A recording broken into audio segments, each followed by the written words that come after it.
Hey everybody, Rob Maurer here, and today we are going to be talking about a couple of updates on Gotcha.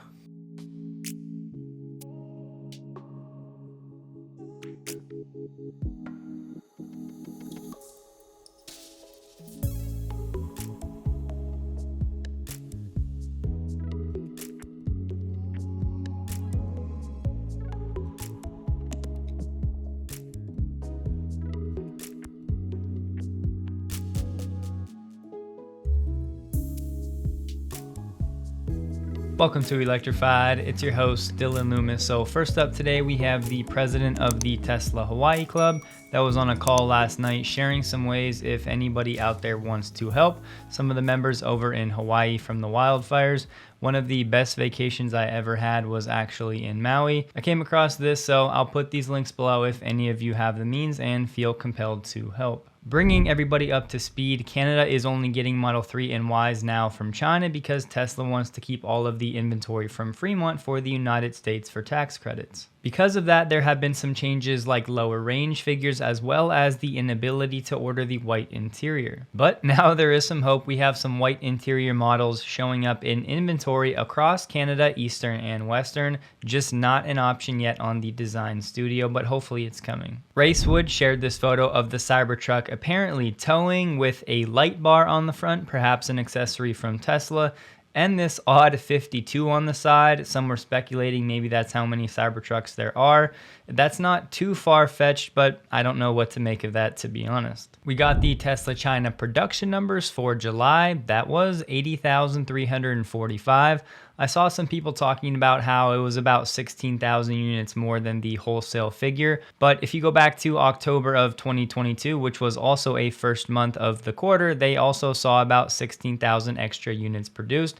Again, they're trying to unwind the delivery wave, but it's not unwound yet. So most of these vehicles will be in transit at this point. This time around, I do think it's worth taking a look at the 3 and Y production breakdown with all of the Highland speculation. So Model 3 production for the month, 22.7 thousand, which was down from Q2 where we saw 30,000, 26.6 and 27.4 thousand. However, the figure for July was still actually higher than January and February of this year. And the Model Y production number of 57.6 thousand was short of only one other month, that was March earlier this year when it eclipsed 60,000. I would expect Model 3 production to fall even further in August, as this would be the main month for those upgrades if this official Highland production is actually going to start in September. The car dealership guy said he's on a call right now with an exec from a multi-billion-dollar auto company. He asked him about EV sales, and the guy's response: Tesla is the Apple of EVs, everyone else is Android. Personally, I think the everyone else is Android is a bit generous. For those of you in Massachusetts, there's a More EV program with some new EV incentives in addition to the $3,500 rebates that were already in place.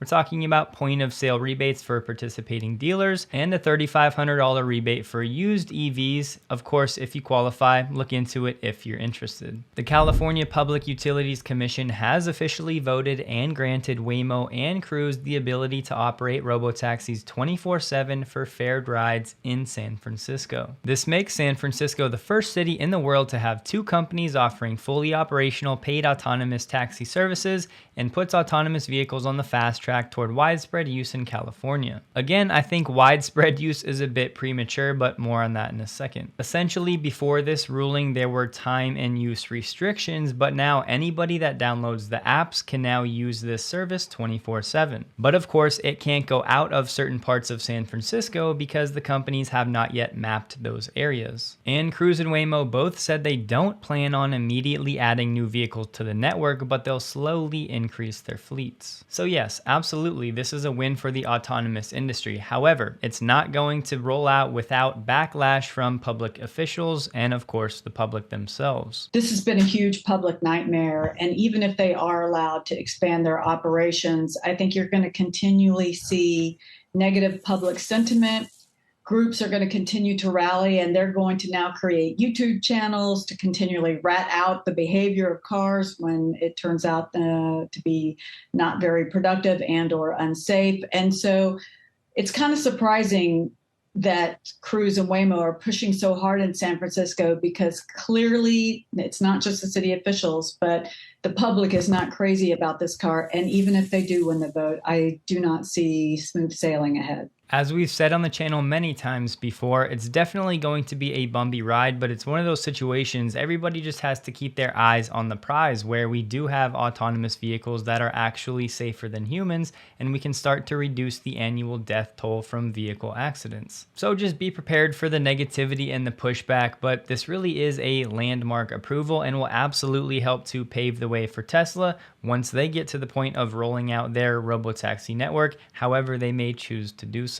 We have a small Tesla Megapack project that'll be setting up shop in St. John in Canada. This will support a wind farm, and it sounds like it's just around 3 Megapacks. They'll be installed at the Somerset substation early next year, but I wanted to share this one because this is a repeat customer. They did a first project using Tesla Megapacks and they came back for more, which of course is a great sign. Elon said FSD Beta 11.4.7 should be going to a wide release within 1 week. We'll see. Version 12, which is almost a total rewrite, around 99% AI, is being tested by our quality assurance drivers.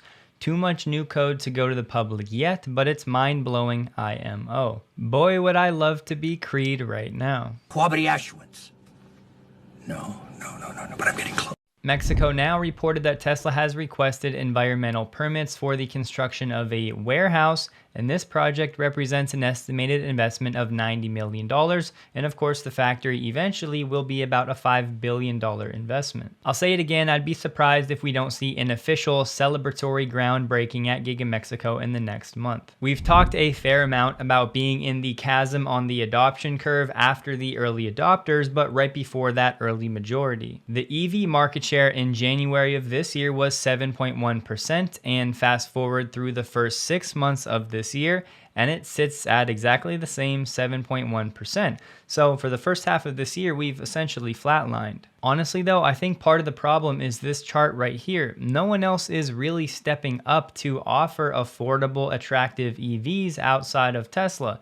Of course, the Chevy Bolt has been popular, but that car as we know it is ending as it transitions, we think, to an Ultium vehicle. Despite the slowdown from a market share perspective this year, EV registrations are still up 62% over the first half of 2022. And not only are some of the legacy automakers struggling to actually produce EVs, but now some of them are planning to maybe pull back some of their EV production goals until they feel out the market a bit more. And now that we may be through most of the early adopters, we could have harder growth days ahead, but I still think a lot of this boils down to education, especially around the cost. There are so many articles out there talking about things like this, how the average transaction price for an EV was $53,400 compared to $48,800 for all ICE light vehicles. But very rarely do I see any of these articles say anything about total cost of ownership, and we need to get more people into that mindset. A silver lining, in January of this year, the average EV transaction price was $61,000, so it's coming down slowly. But again, a lot of that is actually going to be driven by Tesla's price cuts, because a lot of these new models coming to the market are higher priced luxury vehicles. And I'm not even really blaming those companies for doing it. They have to try to make some money or at least lose less on their early EVs. The problem is doing that is not really going to help places 2 through 13 eat any of the market share of number 1 like people have been predicting now for a decade. Some justice has been served. George Noble, who opened up an ETF basically to short Tesla, go long oil and gas, and he was a vocal critic of Tesla, Cathie Wood, and all of that scene. Well, his fund is now done trading after losses of around 60% since the launch last September. It was an ETF that said nope to ignoring valuations and nope to asset bubbles.